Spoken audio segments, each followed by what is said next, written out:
A Merry Christmas to all of you. And the same to you.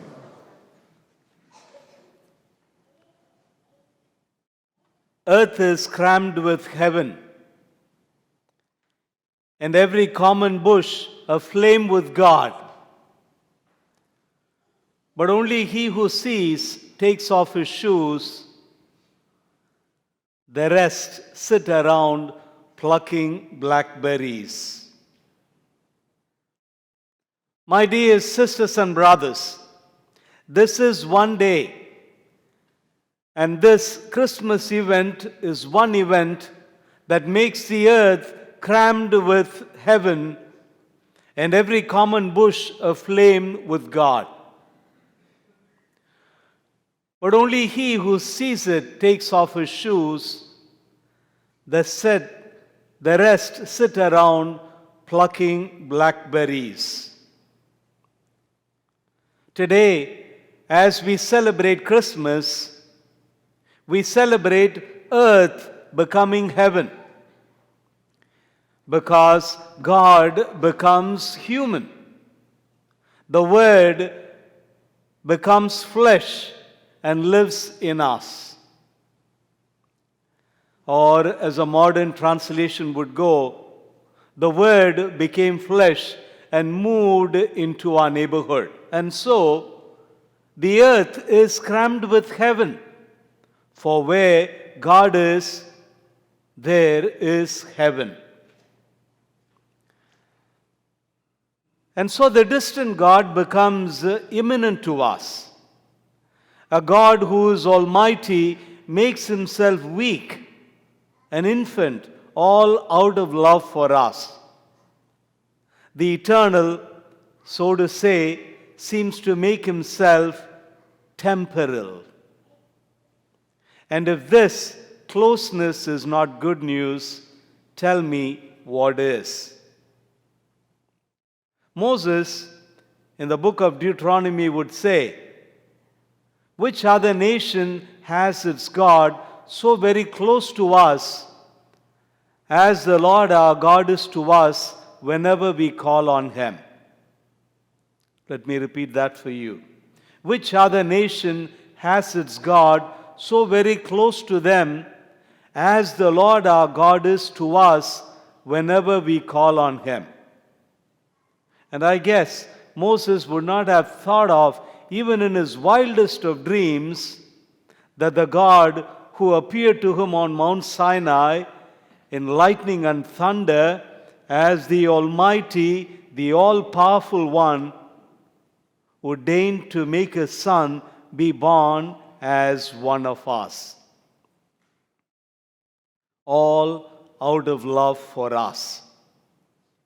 Or as John would say in 3:16, "For God so loved the world that he gave his only Son." Now tell me, which of you would love the other so very much that you would give up your child, your grandchild, so that the other might live? And it is here that the love of God comes across to us as being ridiculous, ridiculously in love with us. They say that familiarity breeds contempt. And some of us here have been looking into this manger maybe for 60, 70, others for 80 or even 90 years. And yet we seem to miss the obvious. God has unveiled, revealed all the mysteries of his in this stable. And the Messiah is revealed in the manger today. Let's take a look at it. How did the gospel of the day begin? With Caesar Augustus flexing his muscles, ordering that the whole world be enrolled. And the whole world obeyed. And people would look up to him and say, "Now, that is real power." But look into this manger.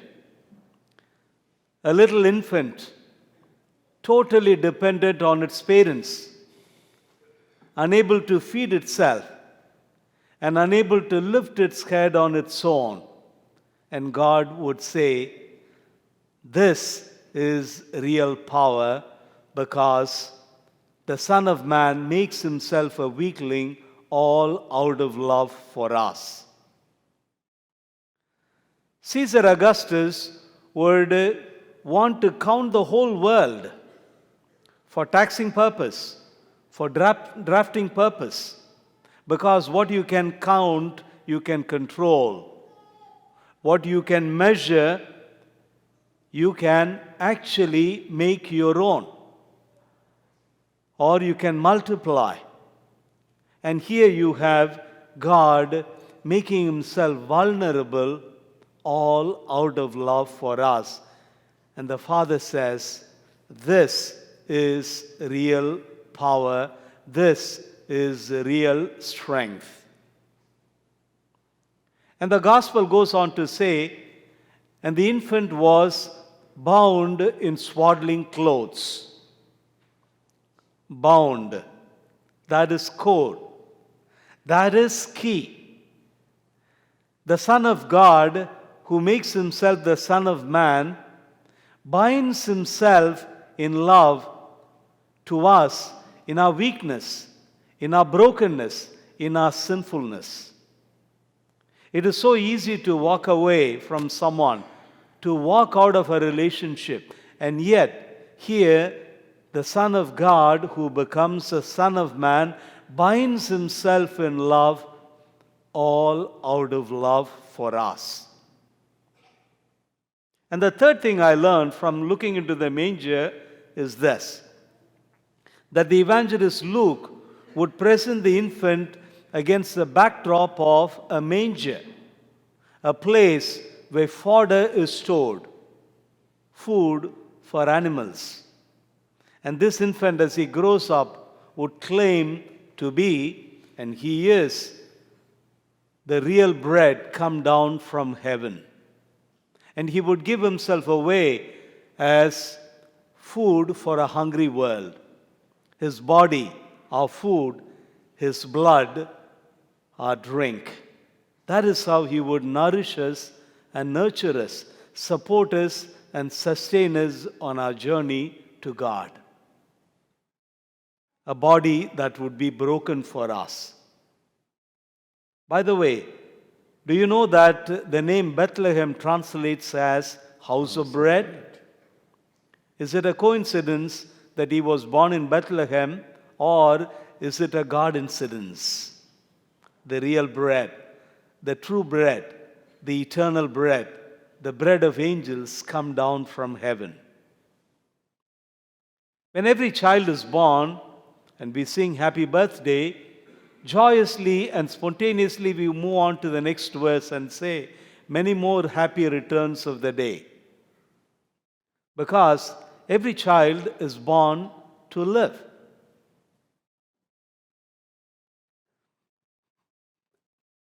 But not so with this Christmas child.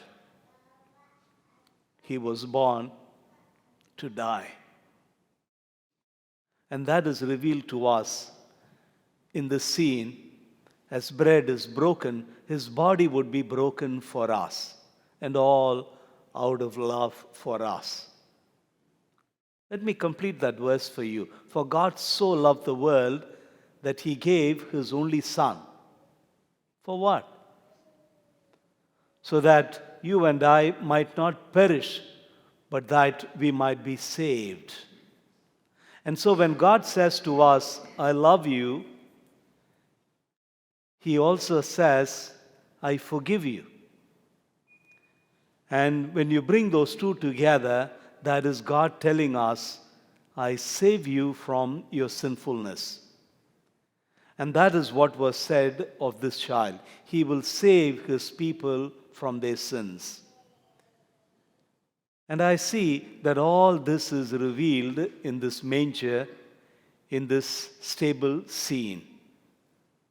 God making himself weak out of love for us. That is real strength. God binding himself in love to us in our weakness, in our brokenness. Now that is real freedom. God letting his own body be broken for us. That is love. No greater love than this, than to lay down one's life for one's friends. And this is what makes the earth crammed with heaven. And every common bush aflame with God. But only one who sees takes off his shoes. The rest sit around plucking blackberries. And so I ask you, as the earth is crammed with heaven because of this Christmas event, and as every common bush is aflame with God, do you notice and take off your shoes? Or are you sitting around plucking blackberries? My sister, my brother, wake up to this reality, to this mystery revealed in the stable, in the manger. God is with you. God is for you. And God is as you, like you, all out of love for you.